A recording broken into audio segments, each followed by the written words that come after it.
भगवान विष्णु ने धर्म की रक्षा हेतु हर काल में अवतार लिया है। वैसे तो भगवान विष्णु के अनेक अवतार हुए हैं, लेकिन उनमें से 10 अवतार ऐसे हैं जिन्हें प्रमुख रूप से सनातन धर्म में स्थान दिया जाता है।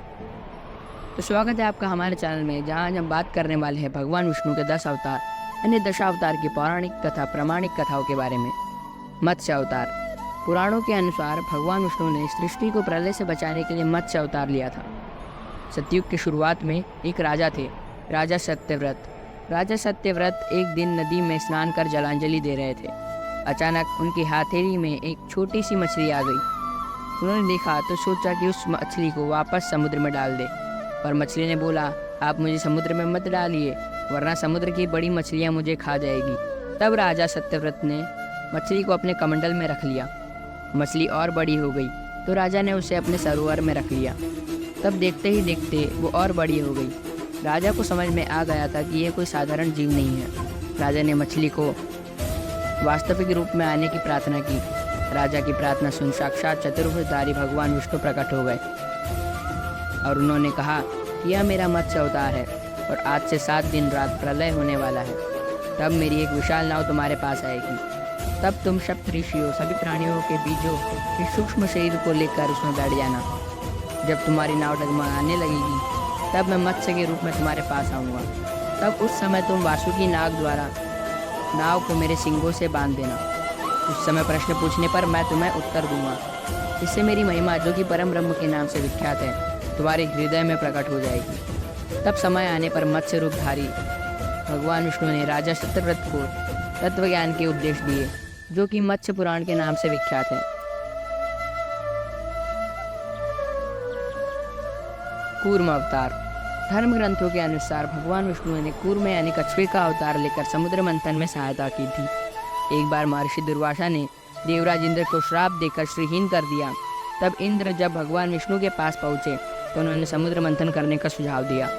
भगवान विष्णु के कहे अनुसार इंद्र दैत्यों और देवों के साथ मिलकर समुद्र मंथन करने को तैयार हुए। समुद्र मंथन करने के लिए मंदराचल पर्वत को मथने और नागराज वासुकी को नेति बनाया गया। देवता और दैत्यों ने अपने मतभेद भुलाकर मंदराचल पर्वत को उखाड़ा और समुद्र की ओर ले चले, पर वह उसे और अधिक दूर तक के नहीं ले जा सके। तब भगवान विष्णु ने मंदराचल को समुद्र तट पर रख दिया। फिर देव और दैत्यों ने पर्वत को समुद्र में डालकर नागराज वासुकी को नेति बनाया, किंतु मंदराचल के नीचे कोई आधार नहीं उगने के कारण वह समुद्र में डूबने लगा। यह देखकर भगवान विष्णु ने विशाल कूर्म यानी कछुए का रूप धारण किया और मंदराचल के आधार बन गए। उनकी विशाल पीठ पर मंदराचल तेजी से घूमने लगा। इस प्रकार समुद्र मंथन संपन्न हुआ। वराह अवतार। धर्म ग्रंथों के अनुसार भगवान विष्णु ने एक अवतार वराह के रूप में भी लिया था। पुरातन काल में दैत्य हिरण्याक्ष ने जब पृथ्वी को ले जाकर समुद्र में छुपा दिया था, तब ब्रह्मा की नाक से भगवान विष्णु वराह के रूप में प्रकट हुए थे। भगवान विष्णु के इस रूप को देखकर सभी देवता और ऋषि मुनि उनकी स्तुति करने लगे। सबकी आग्रह पर भगवान वराह ने पृथ्वी को ढूंढना प्रारंभ किया। अपनी शक्तियों से उन्होंने पृथ्वी का पता लगा लिया और समुद्र के अंदर जाकर पृथ्वी को बाहर निकालने की कोशिश की। जब हिरण्याक्ष ने यह देखा तो भगवान विष्णु के वराह रूप को युद्ध के लिए ललकारा। दोनों में भीषण युद्ध हुआ। अंत में भगवान वराह ने हिरण्याक्ष का वध किया। इस प्रकार भगवान वराह ने पृथ्वी को पुनर्स्थापित कर दिया। नरसिंह अवतार। भगवान विष्णु ने नरसिंह अवतार लेकर दैत्यों के राजा हिरण्यकश्यप का वध किया था। धर्म ग्रंथों के अनुसार दैत्यों के राजा हिरण्यकश्यप खुद को भगवान से भी ज्यादा बलवान मानता था। उसे मनुष्य, देवता, पशु पक्षी, न दिन में न रात में, धरती पर न आकाश पर, न अस्त्र से न शस्त्र से न मरने का वरदान प्राप्त था। उसके राज में जो भी भगवान विष्णु की पूजा करता था उसको दंड दिया जाता था। उसके पुत्र का नाम प्रहलाद था। प्रहलाद बचपन से ही भगवान विष्णु का बहुत बड़ा भक्त था। यह बात जब हिरण्यकश्यप को पता चली तो बहुत ही क्रोधित हुआ और प्रहलाद को समझाने का प्रयास किया, लेकिन फिर भी जब प्रहलाद नहीं समझा तो हिरण्यकश्यप ने उसे मृत्युदंड दे दिया। हर बार भगवान विष्णु के चमत्कार से वह बच गया।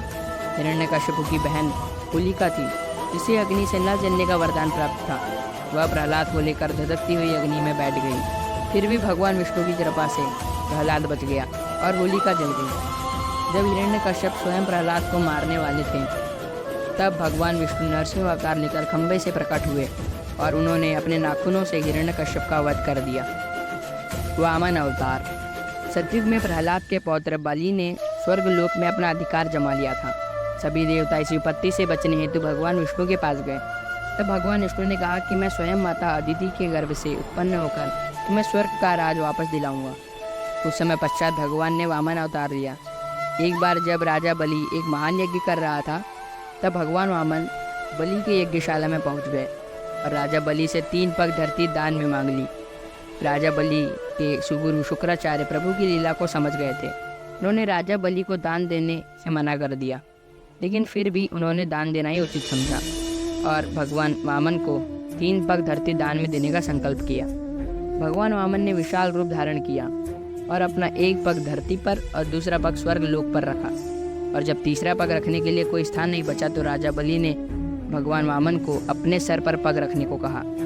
बलि के ऊपर पैर रखते ही बलि पाताल लोक पहुंच गया और बलि की दानवीरता देखकर भगवान ने उसे पाताल लोक का स्वामी बना दिया। इस प्रकार भगवान वामन ने देवताओं की मदद की। श्री राम अवतार। त्रेता युग में राक्षस राज रावण का बहुत ही आतंक था। उससे देवता भी डरते थे। उसके वध के लिए भगवान विष्णु ने राजा दशरथ के यहाँ माता कौशल्या के गर्भ से पुत्र रूप में जन्म लिया। इस अवतार में भगवान विष्णु ने अनेकों राक्षसों का वध किया और मर्यादा का पालन करते हुए अपना जीवन यापन किया। पिता के कहने पर वह वनवास गए और वनवास भोगते समय राक्षस राज रावण ने उनकी पत्नी माता सीता का हरण कर लिया। माता सीता की खोज में भगवान लंका पहुंच गए। वहाँ श्री राम और रावण का भयंकर युद्ध हुआ, जिसमें रावण मारा गया। इस प्रकार भगवान राम ने मर्यादा और सच्चाई की स्थापना की। कृष्ण अवतार। द्वापर युग में भगवान विष्णु ने श्री कृष्ण अवतार लेकर अधर्मियों का नाश किया था। भगवान श्री कृष्ण का जन्म कारागार में हुआ था।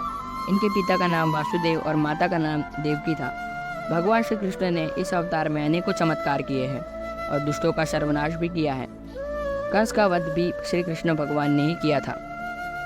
महाभारत के युद्ध में अर्जुन के सारथी बने थे और दुनिया को गीता का ज्ञान दिया था। धर्मराज युधिष्ठिर को राजा बनाकर धर्म की पुनर्स्थापना भी की थी।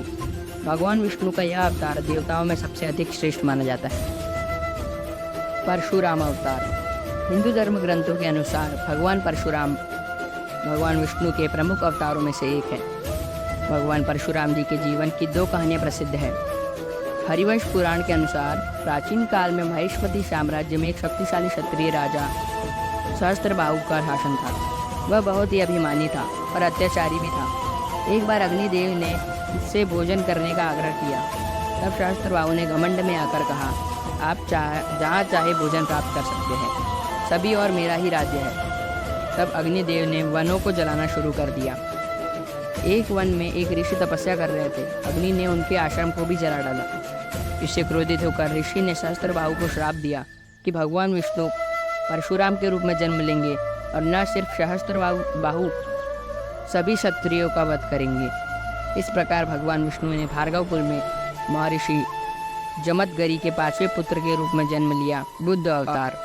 हिंदू धर्म ग्रंथों के अनुसार बुद्ध धर्म के प्रमुख प्रवक्ता गौतम बुद्ध भी भगवान विष्णु के अवतार थे, परंतु पुराणों में वर्णित भगवान बुद्ध का जन्म बोध गया में केकट के समीप बताया गया है और उनके पिता का नाम अजिन बताया गया है।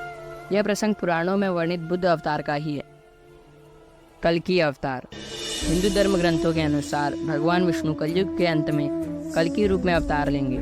कल्कि अवतार कलयुग के और सतयुग के संधि काल में होगा। यह अवतार 64 कलाओं से युक्त होगा।